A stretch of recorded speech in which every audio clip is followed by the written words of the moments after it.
हाँ दर्शकों, कई दिन के बाद आज वीडियो बना रहा हूँ। वजह ये है कि मैं लगातार करीब एक सप्ताह से ट्रैवल कर रहा हूँ। इस वक्त मैं पटना सिटी में हूँ। आज आपके लिए ख़ास वीडियो का टॉपिक चुना है जो अपने दर्शकों में से ही किसी की डिमांड थी। तो आज का विषय है कि माला से किसी मंत्र का जाप या नाम का जाप कैसे किया जाता है, माला से जाप कैसे किया जाता है। इसके लिए किसी जिज्ञासु ने जानना चाहा और कहा कि एक वीडियो बना दीजिए, इसलिए आज मैं ये वीडियो बना रहा हूँ। सबसे पहले देखिए, ये समाधान चैनल पर आपका स्वागत है। मैं कमलेश कुमार द्विवेदी आपको आज माला जप करने का जो विधान है वो समझाने की कोशिश करता हूँ। ये माला है, रुद्राक्ष की माला है। इस माला में 108 दाने होते हैं और इन 108 दानों को एक एक मंत्र जपते हुए आगे बढ़ाया जाता है। इस माला में जो प्रधान एक गुटका होता है, ये वाला बड़ा वाला, ये सुमेरु इसको कहते हैं। सुमेरु, यहाँ से जप शुरू नहीं किया जाता। इस सुमेरु को पकड़कर जप शुरू नहीं किया जाता, बल्कि इस सुमेरु के बाद वाले मनके से, जैसे ये सुमेरु है ना, तो इसके सुमेरु से नेक्स्ट या तो इधर से जाप करें या माला को पलटकर इधर से जाप शुरू करें। यानी सुमेरु से काउंटिंग शुरू नहीं होगी, जाप शुरू नहीं होगा। और ये जाप कहाँ से शुरू होता है? इसके नेक्स्ट गुटके से। तो यहाँ से मान के चलिए आपको कोई मंत्र का जाप करना है। कैसे जाप शुरू करेंगे? तो देखिए, ये सुमेरु से तो काउंटिंग होगी नहीं।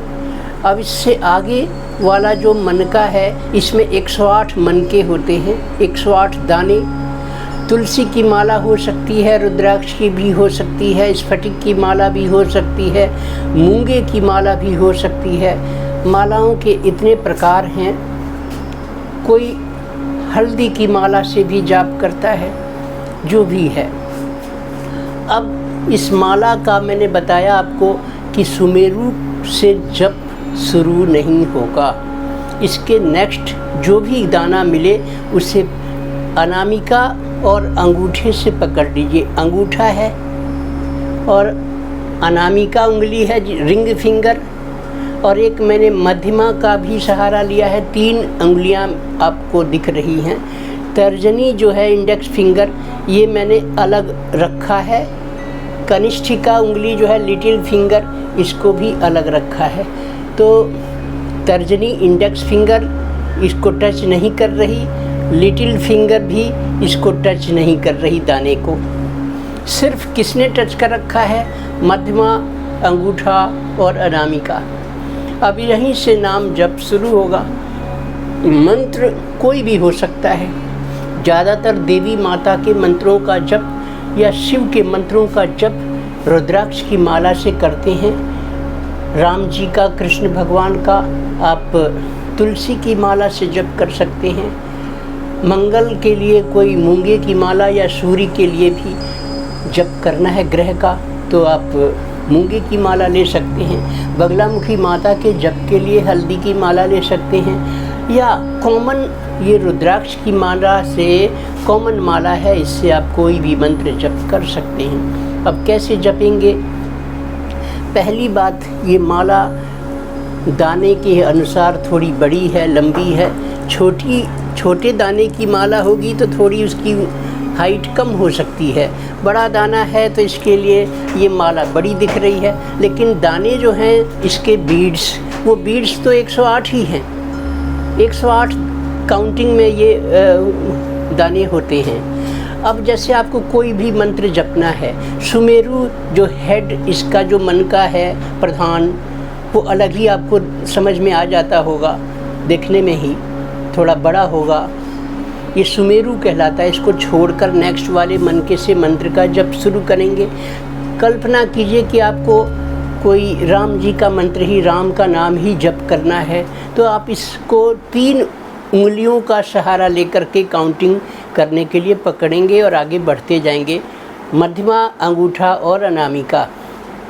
अब आपने जैसे राम का नाम जपना है तो इस मनके को राम राम राम राम ऐसे अंगूठे से इसको पकड़ के और मध्यमा की सहायता से मन के आगे सरकते जाएंगे। राम का नाम उच्चारित मन ही मन होता रहेगा।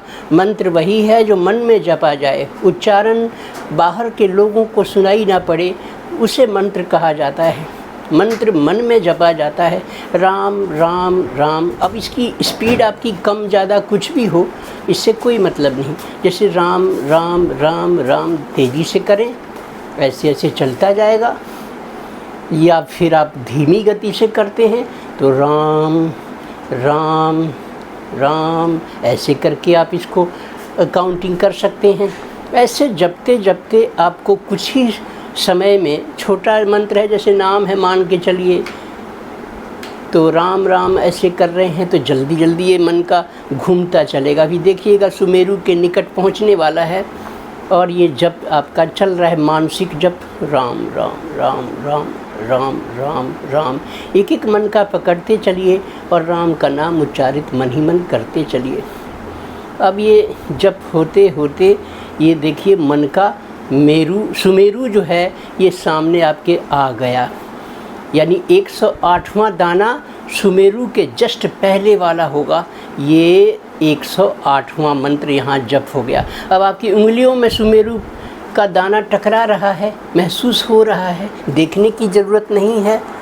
झोली में रखकर इसको जपना है, किसी को दिखाई न पड़े माला।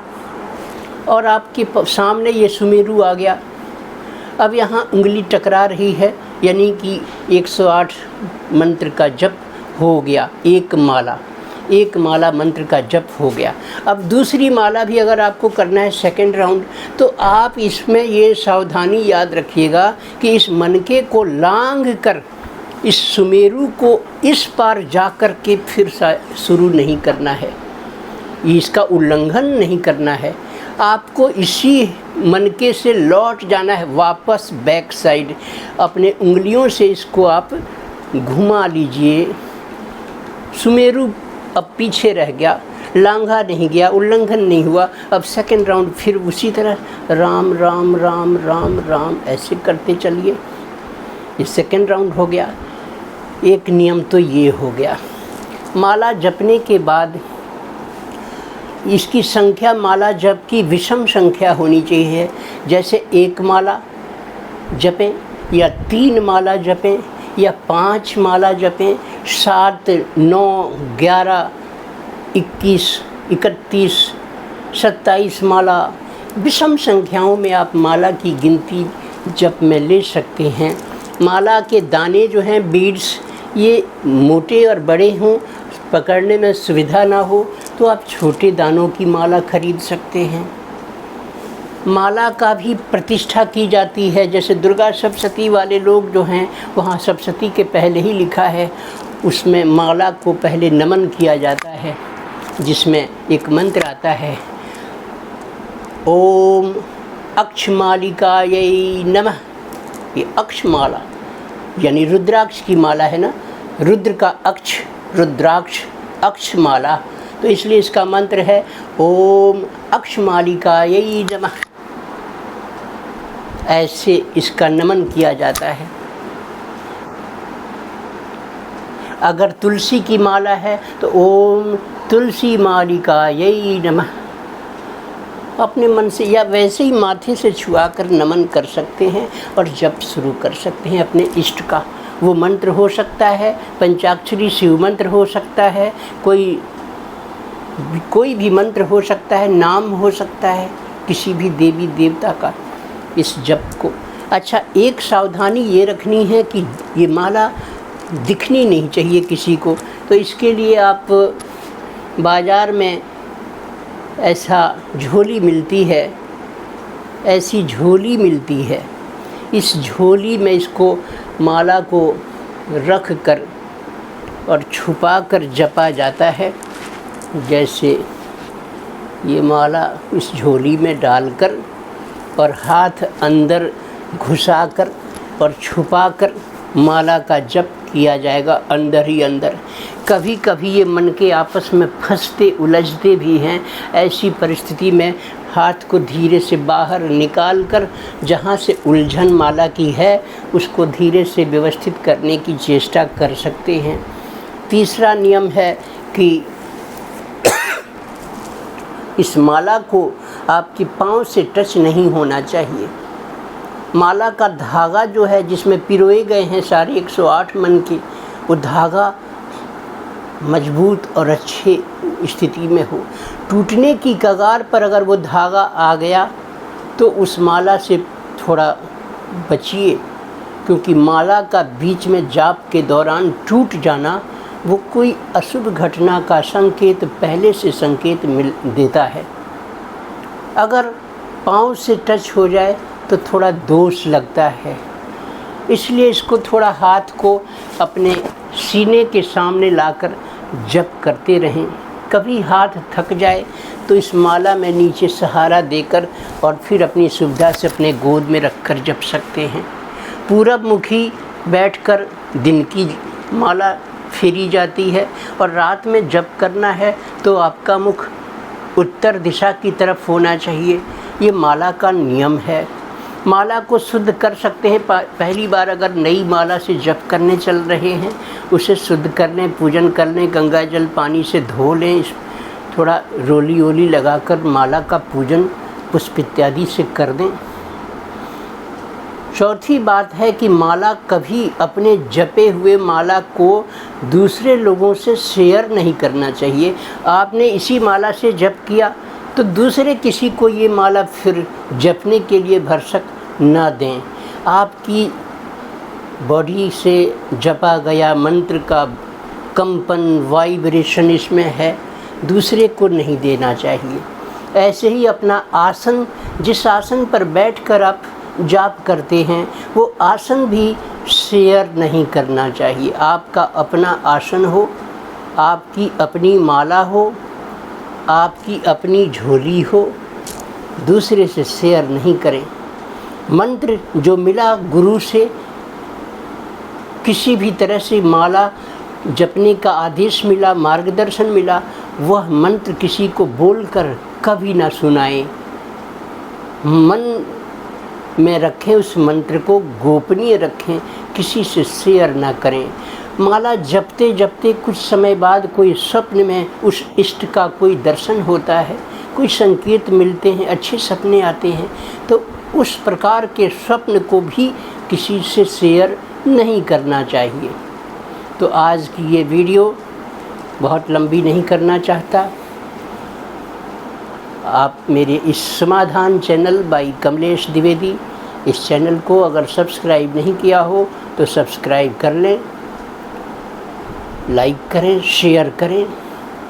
धन्यवाद।